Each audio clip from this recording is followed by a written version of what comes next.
क्या आप diabetic patient हैं? अगर आप डायबिटिक पेशेंट हैं तो आप अलर्ट हो जाइए। आपको भविष्य में सेक्सुअल प्रॉब्लम आना स्वाभाविक है। जो भी डायबिटिक पेशेंट होते हैं उनके अंदर सेक्सुअल प्रॉब्लम यानी कि शीघ्र पतन की दिक्कत होना, प्रॉपर इरेक्शन ना मिलना, ऐसी प्रॉब्लम्स कॉमन हो जाती है। उनको ये देखा गया है कि वो समस्या डायबिटिक होने की 1 साल बाद आती है या आपको 2 साल बाद आती है या 10 साल बाद आती है, लेकिन आपको आना है, ये कन्फर्म है अगर आपने डायबिटिक लेवल को कंट्रोल नहीं रखा तो।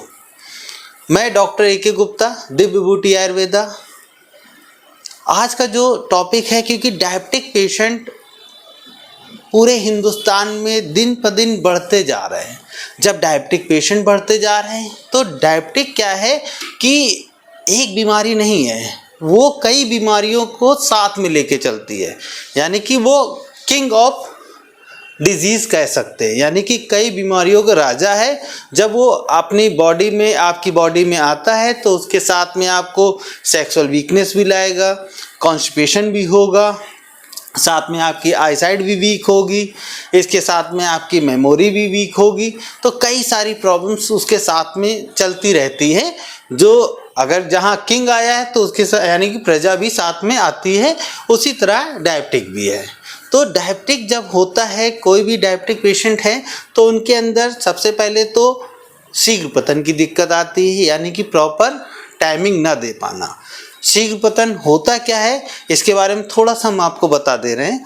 जब हम रिलेशनशिप में जाते हैं अपने पार्टनर के साथ में, तो रिलेशनशिप बिल्डअप करते ही जैसे ही हम इंटरकोर्स करने लगते हैं, इंटर करते ही थोड़ा सा पुशअप किया, उसी में ही हमारा सीमेंट डिस्चार्ज हो जाता है, या इरेक्शन करने के पहले ही सीमेंट डिस्चार्ज हो जाना, उसको शीघ्र पतन कहते हैं। जब हमारे अंदर शीघ्र पतन होता है तो हम मानसिक रूप से टूटते जाते हैं, और हमारे और आप यानी कि आपके पार्टनर के बीच में जो अंडरस्टैंडिंग थी उसमें भी थोड़ा बहुत कमियां आने लगती हैं, वो आगे चल के आपको फेस करना पड़ता है। तो वहाँ पर आपको क्या करना है कि अगर आपको शीघ्र पतन स्टार्ट हुआ है तो आप तुरंत अपने डॉक्टर से कंसल्ट करें और उसका उपचार ले लें। वहाँ पर आप तुरंत अपने आप को रोक सकते हैं और ठीक हो सकते हैं।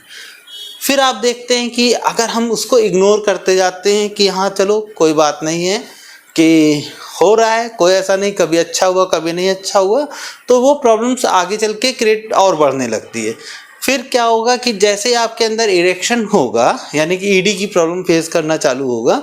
जैसे इरेक्शन हुआ, इरेक्शन आने के बाद हल्का सा प्रीकम आया, पानी जैसा चिपचिपाहट, उसके बाद आपके पेनिस का इरेक्शन धीरे से डिप करने लगा। पहले तो हल्का सा माइनर सा डाउन होगा। जब माइनर सा डाउन होता है तो उस समय हम रिलेशनशिप बिल्ड करते हैं, तो यानी कि शीघ्र पतन हमें पहले से था तो अर्ली डिस्चार्ज हो जाएगा और हमारा सेक्स लगता है कि कंप्लीट हो गया, लेकिन होता नहीं है। फिर जो ईडी की प्रॉब्लम रहती है, प्रीकम आने के बाद हल्का सा डाउन हुआ, आपने वहाँ पर थोड़ा सा फोकस आपका सेक्स से हट गया, माइंड डाइवर्ट हुआ, तो वहाँ पर आपका लूजनेस बढ़ने लगता है और पेनिस में इरेक्शन धीरे धीरे डिप करने लगता है। कभी कभी ऐसा भी होता है कि आप और आपके पार्टनर मेंटली पूरी तरह से स्ट्रांग हैं, रिलेशनशिप बिल्डअप करना चाह रहे हैं, लेकिन हमारा ऑर्गन वहाँ पर हमारा सपोर्ट नहीं कर रहा है, वहाँ पर वर्क नहीं कर रहा है।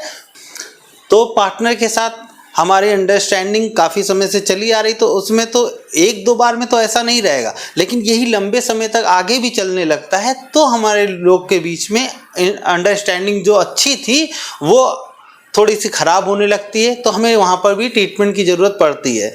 सबसे पहले तो हमें, जो डायबिटिक पेशेंट है, अपनी शुगर को कंट्रोल रखना है। शुगर कंट्रोल के साथ में हमें एक्सरसाइज करना है, अपने खान पान को भी हमें ध्यान देना है। एक्सरसाइज में आप कुछ भी करिए जो आप आसानी से कर सकते हैं, मॉर्निंग वॉक करिए, योगा करिए, जिम जाइए, कोई भी अगर स्पोर्ट्स से जुड़े हुए हैं तो उसकी एक्टिविटीज़ करिए, बैडमिंटन खेलिए, क्रिकेट खेलिए, लेकिन कुछ ना कुछ अपनी बॉडी से एक्टिविटीज़ करते रहिए, जिससे आपकी बॉडी में जो टॉक्सिन्स हैं इकट्ठा हो रहा है वो रिमूव होता रहे। समय समय पर जब टॉक्सिन रिमूव होगा तो आपका शुगर लेवल भी कंट्रोल रहेगा। और आज के समय में ये भी देखा गया है, पेशेंट स्टार्टिंग में तो डॉक्टर से कंसल्ट करते हैं, लेकिन जब देखते हैं कि नहीं हमारा कंट्रोल होने लगा, तो लगता है कि डॉक्टर्स की फीस ना देनी पड़े तो खुद वही दवा परचेज करते रहते, खाते रहते। ये भी गलत है।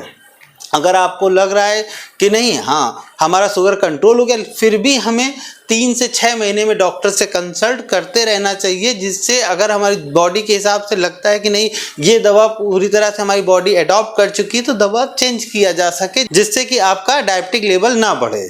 तो फाइनली ये निकलता है कि जो भी डायबिटिक पेशेंट है उनको पूरी तरह से सावधानी बरतना चाहिए, अपने शुगर को कंट्रोल करना चाहिए। अगर वो शुगर कंट्रोल नहीं करते तो उनके अंदर सेक्सुअल प्रॉब्लम आती है। सेक्सुअल प्रॉब्लम आती है तो आपको तुरंत किसी डॉक्टर से कंसल्ट करना चाहिए, ना कि बाजारू दवाइयाँ खानी चाहिए। आप किसी योग चिकित्सक से मिलते हैं तो पूर्णतः लाभ मिलता है और स्वस्थ होते हैं। आप चाहें तो हमारे क्लिनिक पे भी आकर विजिट कर सकते हैं।